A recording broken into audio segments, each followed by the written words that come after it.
চট্টগ্রাম বিশ্ববিদ্যালয় নিয়ে করা ব্লগের দ্বিতীয় পর্ব চলে এসেছে। হ্যালো গাইজ, আসসালামু আলাইকুম। আশা করি সবাই খুবই ভালো আছেন। চট্টগ্রাম বিশ্ববিদ্যালয় বাংলাদেশের অন্যতম ঐতিহ্যবাহী উচ্চ শিক্ষা প্রতিষ্ঠান, প্রাকৃতিক সৌন্দর্যের এক অনন্য নিদর্শন ছবি। যেহেতু পায়ে হেঁটে পুরো ক্যাম্পাস ঘুরে দেখা সম্ভব না, তাই চাচ্চুসহ রিক্সা দিয়ে পুরো ক্যাম্পাস ঘুরে বেড়াচ্ছি।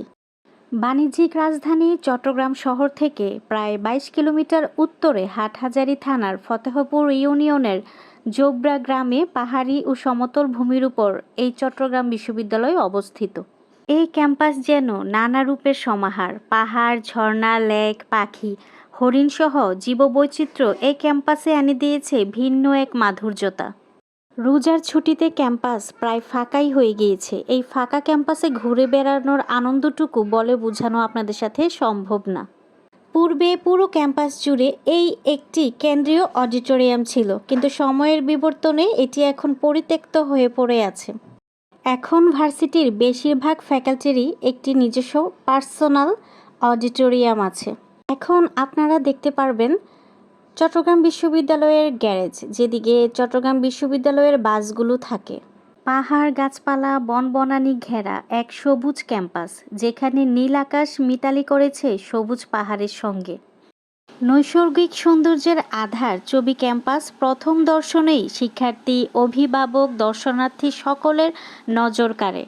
গ্যারেজ পার হয়ে এখন আমরা চলে যাচ্ছি সেন্ট্রাল ফিল্ডের দিকে। এত বড় সেন্ট্রাল ফিল্ড আমার কাছে দেখতে তো খুবই ভালো লেগেছে। সেন্ট্রাল ফিল্ডের সৌন্দর্য উপভোগ করে এখন আমরা চলে যাচ্ছি ল ভবনের পাশ দিয়ে ছেলেদের হলের দিকে।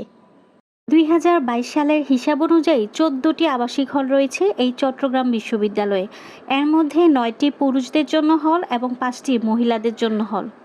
মোবাইলের স্ক্রিনে এখন যে হলটি দেখতে পাচ্ছেন, এটি হচ্ছে ছেলেদের আলাউল হল। আলাউল হলের পাশে রয়েছে আরও একটি ছেলেদের হল, যে হলটির নাম হচ্ছে এ.এফ রহমান হল। দুইটি হলের চারিপাশের প্রাকৃতিক সৌন্দর্য যথারীতিভাবে আমাকে মুগ্ধ করেছে। পাহাড়ের কোল ঘেঁষে অবস্থিত চট্টগ্রাম বিশ্ববিদ্যালয়ের কেন্দ্রীয় জামে মসজিদ। তো সবাই এই পর্যন্ত ভালো থাকবেন। সবাইকে আল্লাহ হাফেজ।